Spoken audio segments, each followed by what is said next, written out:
Joaquim José da Silva Xavier, o Tiradentes. Nascido em 1746 na vila de São José del Rei, local que hoje recebe o nome do herói mineiro. Criado, porém, na cidade de Vila Rica, atualmente chamada de Ouro Preto. Muitos filmes retratam sua vida, além de músicas que tentam explicar quem foi este homem e o mito que se criou a partir dele. Os filhos dessa terra são tão estúpidos que eles próprios carregam o peso do que lhes roubam. O Tiradentes, eu costumo dizer que ele foi a invenção mais bem sucedida das elites brasileiras na época da proclamação da República. Porque se tem um mito que funcionou, uma invenção que funcionou bem no imaginário popular, foi o do Tiradentes. Você pode ver, uma vez eu fiz um levantamento, só músicas, eu encontrei mais de 200 músicas que tinham o nome de Tiradentes. De alguma forma, né, ele era retratado. Você tem nome de escola, nome de cidade, nome de bairro, nome de hospital, até prostíbulo você tem com o nome de Tiradentes. Então, assim, é impressionante como é que o brasileiro abraçou bem a invenção do mito dele. Eu não considero isso negativo, não, eu acho que é positivo. Tiradentes exerceu diversos trabalhos, entre eles minerador e tropeiro. Também foi alferes, fazendo parte do regimento militar dos Dragões de Minas Gerais, junto com vários integrantes da aristocracia mineira, entre eles poetas e advogados, começou a fazer parte do movimento dos Inconfidentes Mineiros, que tinha por objetivo conquistar a independência do Brasil. Mas quem nos governa então? E o povo responde: liberdade! Liberdade! E uma pessoa de bem, uma pessoa que queria realmente uma república livre, mas nem tão livre assim, porque o Tiradentes ele não falava muito na questão da abolição da escravidão, não. Então a república que os Inconfidentes queriam era uma república também para as elites de Minas, né? Para os mineradores, para os intelectuais, para os burocratas, alto funcionalismo público. Mas a herança dele, eu acho que é muito mais positiva e muito digna mesmo de ser aí o nosso herói nacional. Tiradentes era um excelente comunicador e orador. Sua capacidade de organização e liderança fez com que fosse o escolhido para liderar a Inconfidência Mineira.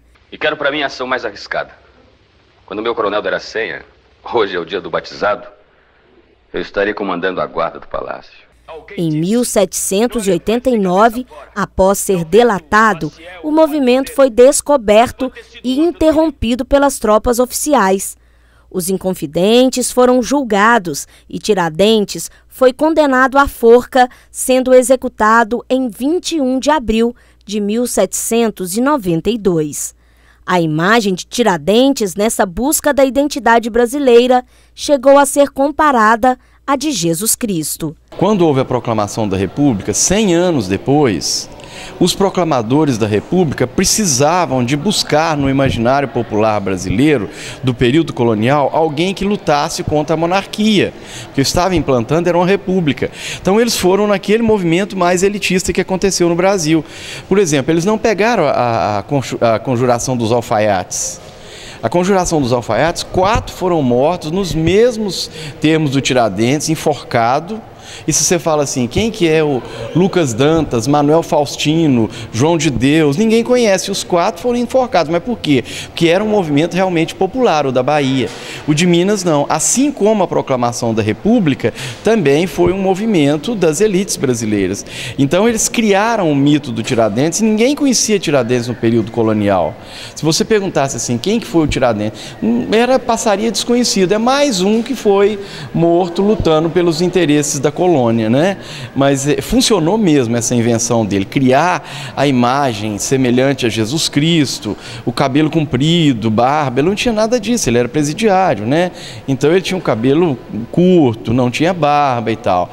Tiradentes lutou pela independência do Brasil, num período em que o país sofria o domínio e a exploração de Portugal.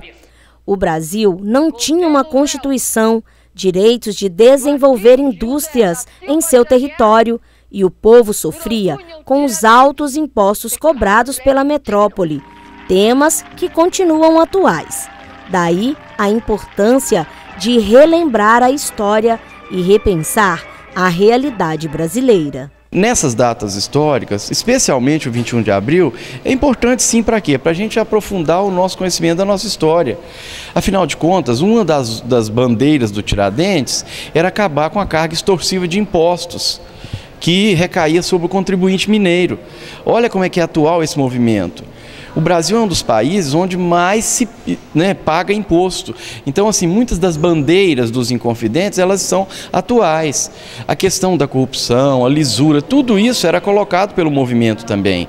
Então, assim, nada mais atual do que essa reflexão sobre a importância do Tiradentes. Transforma-se na data de 21 de abril em cenário de imponentes celebrações cívicas que os grandes do nosso passado edificaram com seu sangue e sua vida.